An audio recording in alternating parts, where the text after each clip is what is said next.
Hello everybody and welcome back to another video here today on RJ's Trains. And today we're taking a look at another post-war Lionel Made in America Lionel classic. It is the Seaboard Switcher and accompanying freight set. So kick back and enjoy as we take a look at this beautiful vintage model made by Lionel.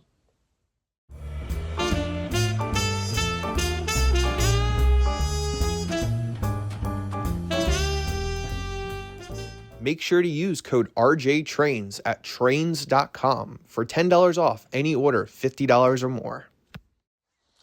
Now, as you may remember from a few months back, I did a video looking at the Lionel Postwar 2025 and the accompanying passenger cars that came in that set. And after being so disappointed by the Lionel Volume 1 2025 catalog, I figured what better way to honor Lionel's history than actually going out and adding those pieces of actual Lionel history and not overpriced modern stuff to the collection. Now, some of these things I've already had in the collection for quite some time, but I felt there was no better time to actually complete the original sets.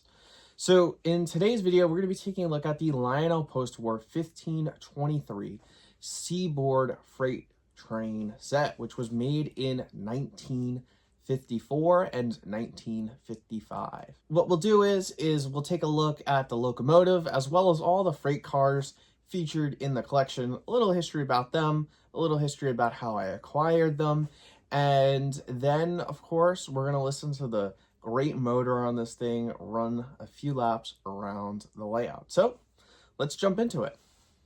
And first up, we've got the gorgeous locomotive that headed this set. This is the Lionel Postwar NW2, painted up in the Seaboard paint scheme, this amazing blue and orange paint scheme, number 6250.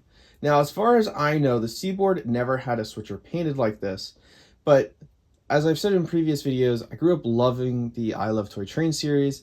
This was a locomotive featured quite often in it, and unfortunately, I am also a huge New York Mets fan, so the blue and orange paint scheme, of course, I love it. Now, this locomotive has definitely been loved in its previous life. A lot of paint chips, very dusty, very dirty. The stamp pressed Seaboard on the side of the locomotive is rubbing off, which is very common with these locomotives. But, you know, this was supposed to be a played with toy, so I kind of like that it has that original patina to it. And next up is the Lionel 6511 flat car. And when I was at the Amherst train show in West Springfield, Massachusetts, as many people corrected me, this was one of the cars I was looking at that was for sale by a vendor. It didn't have the box, it didn't have the pipe load, and they wanted $50-something for it. And so when I got home, I went to eBay and I found it with the box, although in rather rough shape, for just $20. One thing that I did not know about this car is that the spikes on the side are actually made of metal, but the pipes themselves are actually just a very cheap plastic, probably made with some toxic chemicals that would definitely kill me if I tried putting it in my mouth. Also, one of my pipes came busted, so I guess I'll have to try to find a replacement for these. But yeah, really cool, cheap, neat, and little flat car that really completes the set.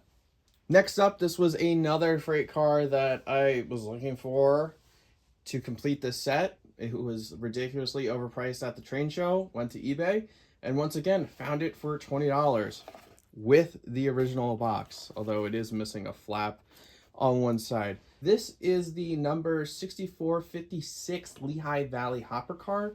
This one is in the gray instead of the black or the maroon, or I think there's even a red version. As far as I can tell, this is one of the harder variations of it to find, but you could still get it at a really good price. Cool car. All right, post-war purist, don't hate me for trying to classify this one as a post-war model, but it's close enough. This is the Lionel 6580 Erie crane car. Now, like I said earlier, the set was originally made in 1945.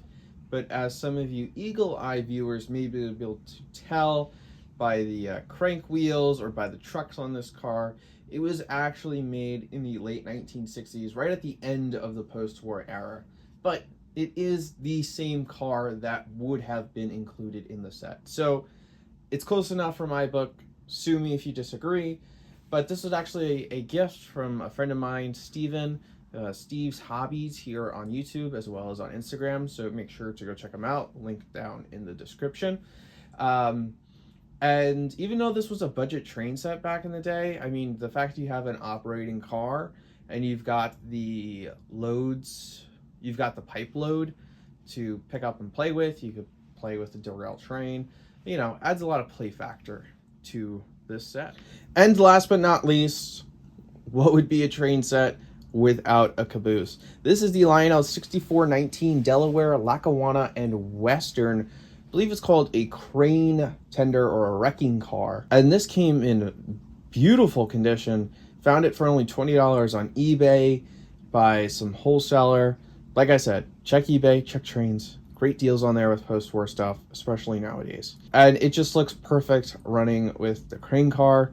Again, one of those very, very iconic Lionel post-war freight cars that I'm super excited to have in the collection. Well, now that we've taken a look at this set in quite a lot of detail, it's time to actually turn it on, let it run around the layout, hear it hum, and even play with the crane car just a little bit and have fun like this set was intended to have fun playing with. I do have more post-war videos planned. The problem is that I just need to complete the set that I have the locomotive for, and it's a little bit of a rarer set, so those freight cars cost more, so it's on my to-do list, but not on my immediate to-do list. But, you know, stay tuned to RJ's Trains to check out that video whenever it comes out. Don't worry, next video we'll be back talking about the modern stuff and the layout and all that fun jazz. But I do really enjoy making these history and post-war videos, so I hope you all enjoy. Alright, time for me to stop talking. Let's finally fire this up and run some trains around the layout.